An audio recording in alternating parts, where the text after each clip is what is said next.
Reliable world के दोस्तों अस्सलाम वालेकुम। आजकल इंडिया की सियासत हो या वहां का मीडिया हो, वहां पे एक ही बात चल रही है कि यूपी का, उत्तर प्रदेश का अगला सीएम कौन होगा। क्योंकि वहां पे सेंट्रल गवर्नमेंट और योगी सरकार, योगी आदित्यनाथ के दरमियान जो है लड़ाई शिद्दत इख्तियार कर चुकी है। और कहा यह जा रहा है कि अगले 2 या 3 दिन या मैक्सिमम 10 डेज में योगी जो हैं वो इस्तीफा देने वाले हैं या उनसे इस्तीफा ले लिया जाएगा। आज हम इसी सारे मामले पे बात करेंगे और ये भी देखेंगे कि अगला सीएम अगर होगा तो वो कौन होगा। मामला कुछ यूं है दोस्तों के उत्तर प्रदेश जो कि इंडिया का बहुत बड़ा सूबा है और उसकी आबादी जो है तकरीबन लगभग पाकिस्तान जितनी है। और वहां पे जो है जो उत्तर प्रदेश के इस वक्त के सीएम है योगी आदित्यनाथ, उसमें और बीजेपी के काफी सारे जो वहां के एमपीए हैं या एमएनए हैं, उनकी आपस में जो है काफी चपकलस चल रही है और इसमें एक गिरोह बन गया है उनके खिलाफ। लेकिन इससे पहले दोस्तों मैं आपको बताता चलूं कि जब एक आपको याद होगा एक तकरीर की थी योगी आदित्यनाथ ने और उसमें इन्होंने कहा था कि हम मुसलमानों के खिलाफ इस हद तक जाएंगे कि अगर मुसलमान हमारे एक हिंदू को मारेंगे तो हम मुसलमानों के 10 लोगों को मारेंगे, और अगर कोई एक मुसलमान किसी हिंदू लड़की से शादी करता है तो हम उन मुसलमानों की औरतों को उठा कर लाएंगे। और ये तकरीर जो थी ये बहुत ज्यादा मकबूल हुई। और फिर जब इलेक्शन हुए तो उसमें जब बीजेपी जीती तो योगी को बुलवा कर मोदी ने उनको जो है वहां का सीएम बना दिया उत्तर प्रदेश का। क्योंकि मोदी का एक एजेंडा था और वो एजेंडा ये था कि मुसलमानों को जो है मार्जिनलाइज करना है, और उसमें बाद में देखा भी गया एनआरसी आई और भी काफी सारे कवानीन है।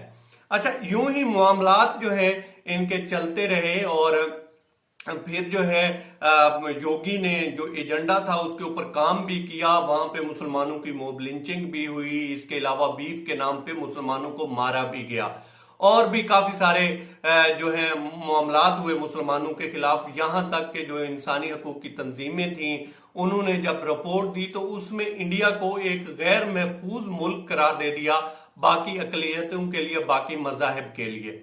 इसी के चलते चलते फिर ये महामारी आ गई और इसमें हुआ ये कि वहां पे जो यूपी है सबसे ज्यादा जो नुकसान हुआ इंडिया में, वहां पे सबसे ज्यादा जो जाने गई वो यूपी से ही गई। और बात यहां तक पहुंची कि जो वहां के मकामी जो बीजेपी के सरबराह थे वो भी वहां पे काफी सारे जो हैं उनकी डेथ हुई। और वो उन्होंने जब रिपोर्ट दी नरेंद्र मोदी को तो उसमें उन्होंने बताया जी कि हम तो वहां पे बेजारों मददगार थे, हमें ही बेड नहीं मिल रहे थे और हमें ही ट्रीटमेंट या ऑक्सीजन सिलेंडर नहीं मिल रहे थे। और अगर इसी तरह से ये योगी आदित्यनाथ चलते रहे, इसकी सरकार चलती रही, तो आप तो 200 सीटों की बात करते हैं, वहां पे हमें 100 सीटें भी नहीं मिल पाएंगी। फिर इसके ऊपर प्रोब शुरू हो गई और आगे से फिर इलेक्शन आए बंगाल के, वेस्ट बंगाल के, और वहां पे जाकर जो है बीजेपी को बड़ी बुरी तरह से जो है शिकस्त हुई और वहां पे ममता बनर्जी जीत गई। अब फिर ये सारे मामले का जायजा लिया गया और एक साइड पे प्रोब चल रही थी तो जो रिपोर्ट्स आ रही थी वो ये कह रही थी कि जो कश्यप प्रसाद मौर्य हैं वो जो है एक पूरे का पूरा ग्रुप खड़ा कर रहे हैं योगी आदित्यनाथ के खिलाफ। और योगी आदित्यनाथ के खिलाफ जितनी भी रिपोर्ट्स आई वो मोदी को बताया गया कि अगर ये इसी तरह से योगी साहब चलते रहे और इसी तरह से रिपोर्ट्स आती रही तो एक तो इंडिया की इंटरनेशनली बदनामी हो रही है कि किस तरह से जो है इंडिया अकलियतों के लिए गैर महफूज मुल्क है, और दूसरी तरफ ये है कि वहां पे कोई काम भी नहीं हो रहा। और हम बीजेपी के लोगों का कहना था कि हम लोग वहां पे बेजारों मददगार हैं, हमें खुद कुछ नहीं मिल रहा तो औरों को क्या मिलना है, और अगर आपने आंखें ना खोली तो काम खराब हो सकता है। तो फिर मोदी ने वहां से जो है थोड़ी दूरी इख्तियार करना शुरू की।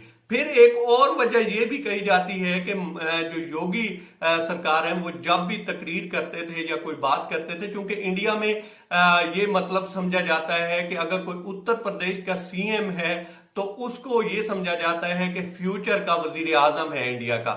और यही कुछ जो है समझ बैठे थे योगी साहब भी, और जब भी तकरीर करते थे तो वहां पे वो खुद को जो है मोदी का जो है अल्टरनेट बताते थे और मोदी का मुतबादल बताते थे। खुद को ये जो है प्रेजेंट करने की कोशिश करते थे कि अगला जो इंडिया का वजीर आजम होगा वो योगी साहब कहते थे कि मैं ही हूंगा। तो ये सारी बातें जब मोदी तक पहुंची तो साफ जाहिर है कुर्सी की ये जो गेम होती है दोस्तों, ये बड़ी बेरहम होती है। सियासत के सीने में कहते हैं कि दिल नहीं होता। तो मोदी को लगा कि ये वाकई मेरे लिए भी थ्रेट बनता जा रहा है और पार्टी के लिए भी थ्रेट बनता जा रहा है। इसी दौरान फिर मोदी ने ना सिर्फ दूरी इख्तियार की, कहा जा रहा है कि मोदी और योगी के दरमियान जो बातचीत हुई है उसको तकरीबन 4 महीने बीत गए हैं। 4 माह में योगी और मोदी के दरमियान कोई बातचीत नहीं हुई। हालांकि इससे पहले जो था एक ट्रैका बना हुआ था, योगी था और इसके अलावा अमित शाह था और मोदी था।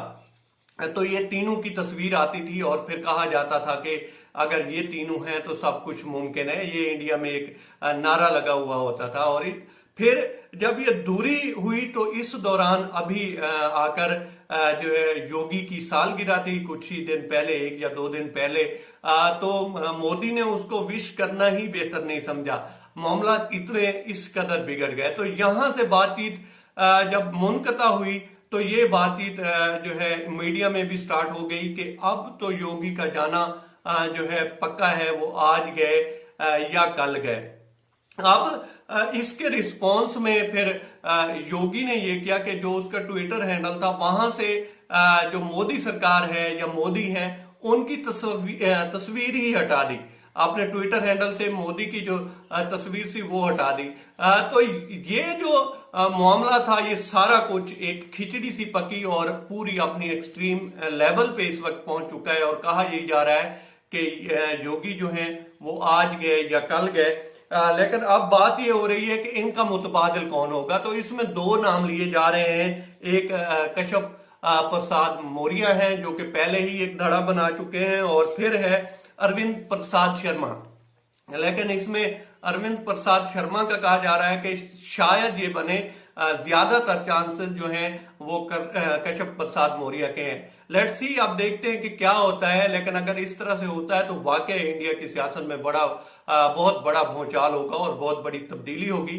अब तक इतना ही दोस्तों। आप दोस्तों से रिक्वेस्ट है कि आप हमारे चैनल का विजिट करें, और अगर आपको हमारे चैनल का कंटेंट पसंद आए तो इसे सब्सक्राइब करें। ताउन के लिए शुक्रिया दोस्तों।